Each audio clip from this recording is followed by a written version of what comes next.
Welcome to an exploration of one of World War II's most iconic aircraft, the B-17F Flying Fortress. This formidable bomber was the backbone of the Allied bombing campaigns over Europe, renowned for its daring daylight missions and robust design.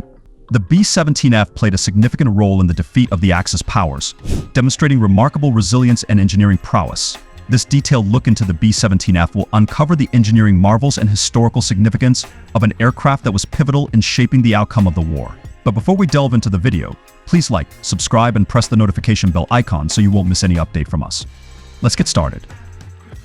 The B-17F Flying Fortress, an engineering marvel, measured 74 feet 9 inches in length with a 103 foot 9 inch wingspan.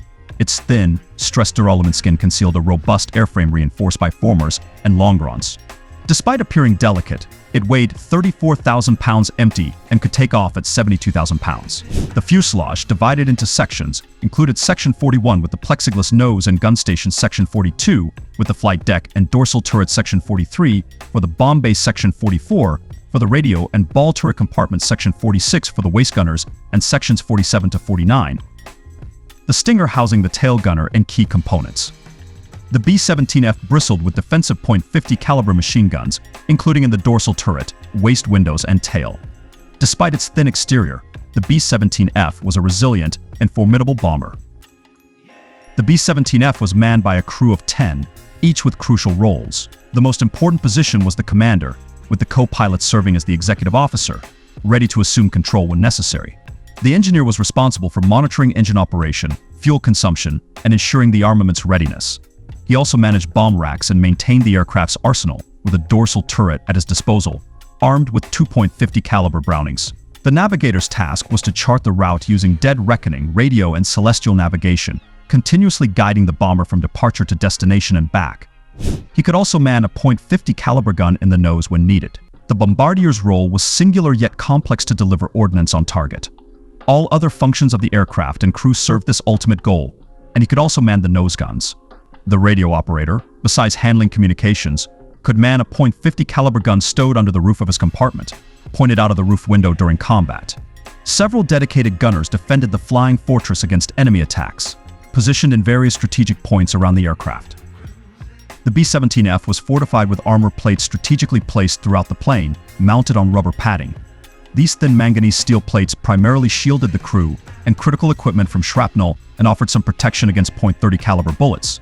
However, their ability to withstand direct hits from larger caliber projectiles was limited. Pilots were advised to change course by at least 30 degrees for 10 seconds every 40 seconds when flying through flak to reduce the chances of being hit. Anti-aircraft crews on the ground would estimate the plane's position to time the flak correctly, but the B-17 crew's erratic movements helped avoid direct hits. When flying in formation, these maneuvers had to be synchronized to prevent collisions, with course and elevation changes following the lead plane. The B-17F's primary offensive capability was its bomb load, capable of carrying up to 8 1,000-pound bombs internally, with additional capacity on 2 rarely used external underwing pylons.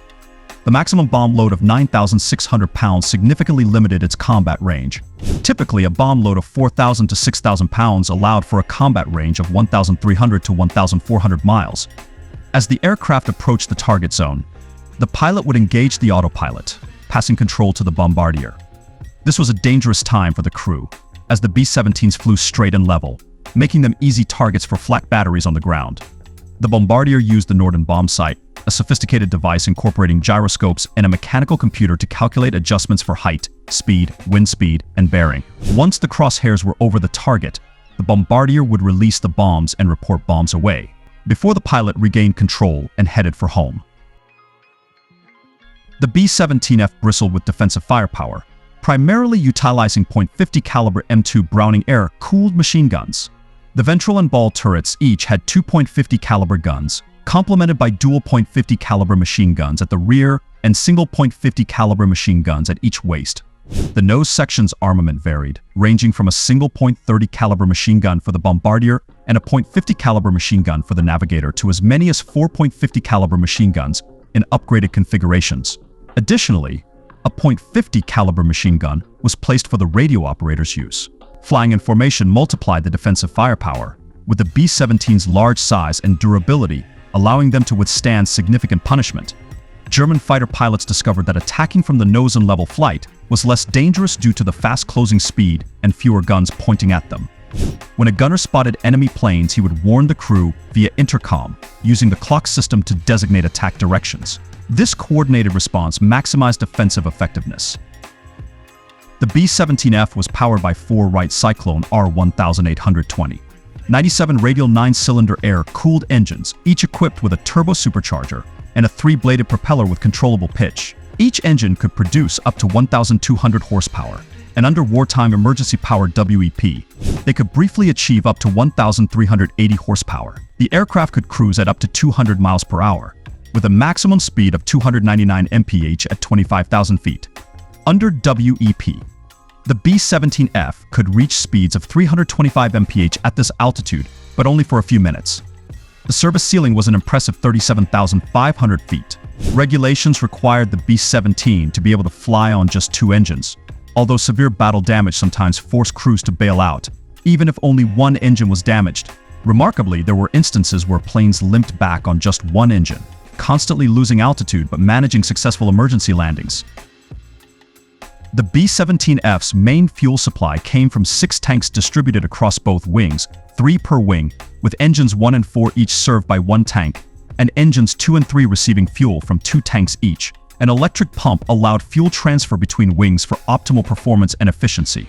The B-17F was also equipped with Tokyo tanks, a system of 18 additional self-collapsible tanks that added about 1,080 US gallons to the existing 1,700 US gallons in the main tanks. For missions prioritizing range over bomb load, an auxiliary tank holding 820 US gallons could be mounted in the bomb bay, increasing the total fuel capacity to 3,600 US gallons. However, the Tokyo tanks posed a risk of vapor buildup, making them explosive hazards under combat conditions. The main tanks had a self-sealing design, with gasoline-soluble rubber layers encased in a soft aluminum alloy outer shell, effectively sealing punctures.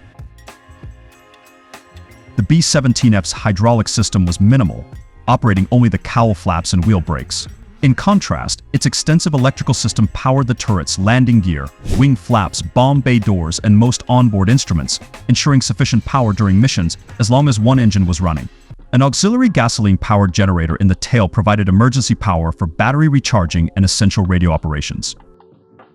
Navigation was complex and critical, usually managed by one of the 3 officers on board: the pilot, co-pilot, and navigator.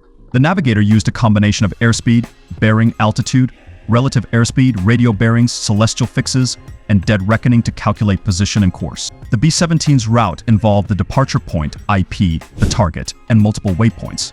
Flak was typically more concentrated around the IP and the target, as they were the bomber's most predictable locations.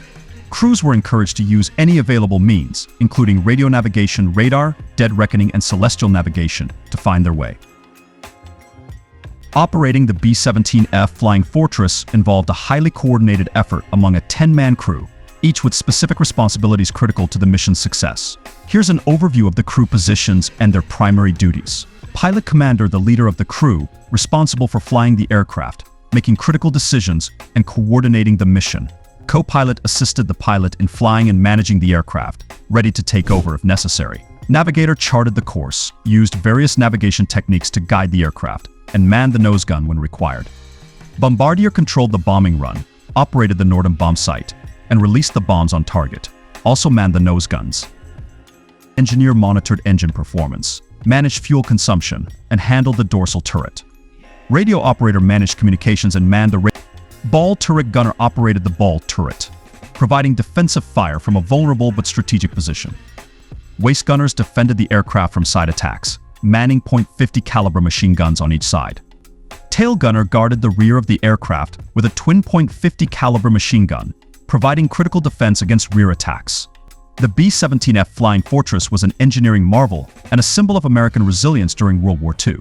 Its robust design, formidable armament, and courageous crews played a crucial role in the Allied bombing campaigns.